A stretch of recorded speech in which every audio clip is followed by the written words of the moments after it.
There are times when two unrelated things tell or strongly suggest one unified story. The reflecting pool in Washington and the U.S. war with Iran have nothing to do with one another, but both have similarities worth reflecting upon. Did the reflecting pool need an overhaul? Did the U.S. and Israel need to attack Iran in late February? The reflecting pool was in no obvious distress. U.S. intelligence shows Iran did not have a nuclear weapon, and international monitors and experts said it had not seriously resumed efforts to build one after U.S. and Israeli strikes severely damaged key nuclear facilities last summer. There was no urgency then to launch either project. Both were President Trump's initiative, his choice. Did President Trump overpromise on the reflecting pool and the war with Iran? The simple answer to both is yes. Trump promised an algae-free, miraculously clean, inexpensive, and American flag blue reflecting pool redo.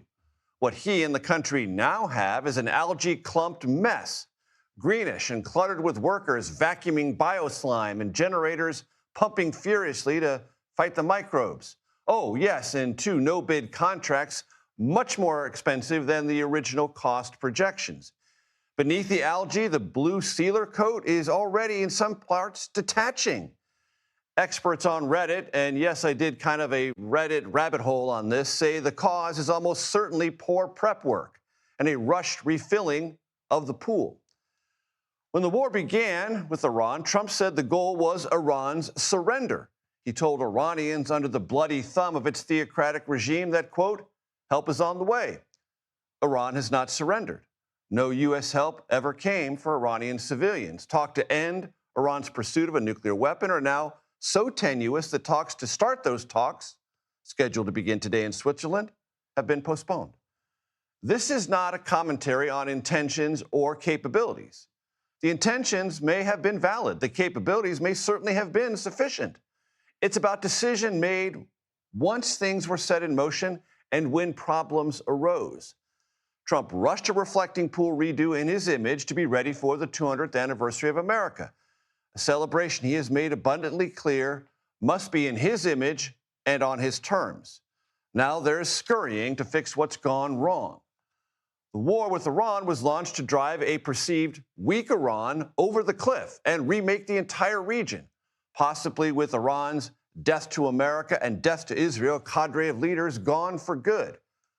But Iran remains at the leadership level as it was. Weakened militarily, yes, but still there.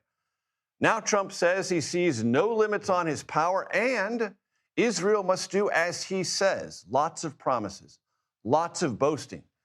But we are left with a reflecting pool and a region riven still by familiar, predictable problems at the surface and much deeper.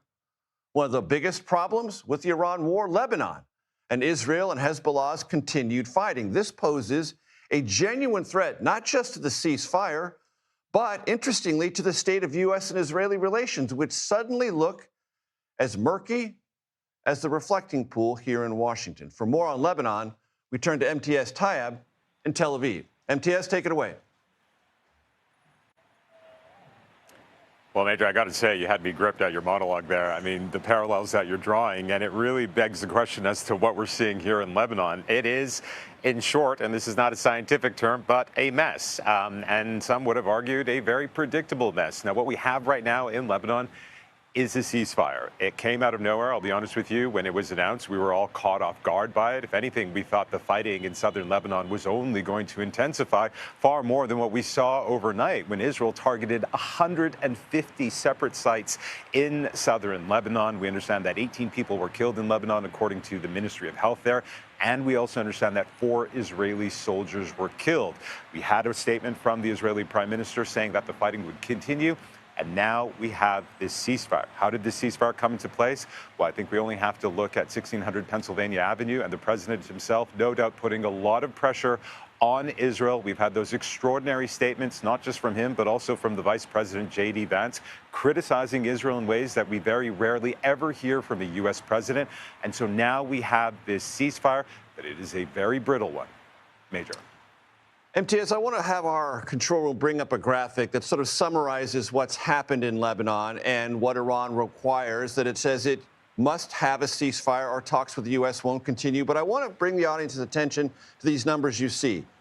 Inside Lebanon, 3,912 people killed since March 2nd.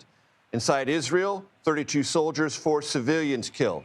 Death on both sides. But the numbers speak to much more death inside Lebanon. Not only that, but this so-called security perimeter that Israel wants to exact inside southern Lebanon has been growing, has it not?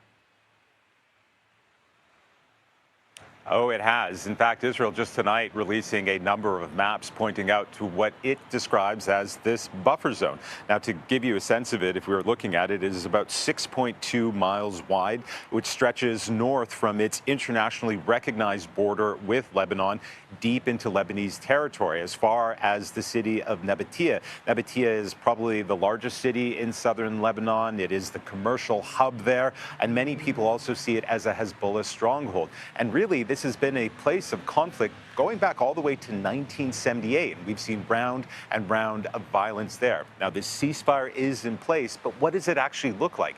It looks like Israeli soldiers still on the ground inside Lebanon. Now, for Hezbollah, that is a red line. For the Iranians, that appears to be something that they will tolerate in order to get to these negotiations, which, while the clock is ticking, it hasn't actually started yet. And that is the big question here. Will these talks actually begin to handle the far more thornier issues like Iran's nuclear program and many other issues? Major. Imtiaz Tyab, great stuff as always. I appreciate it. Thank you.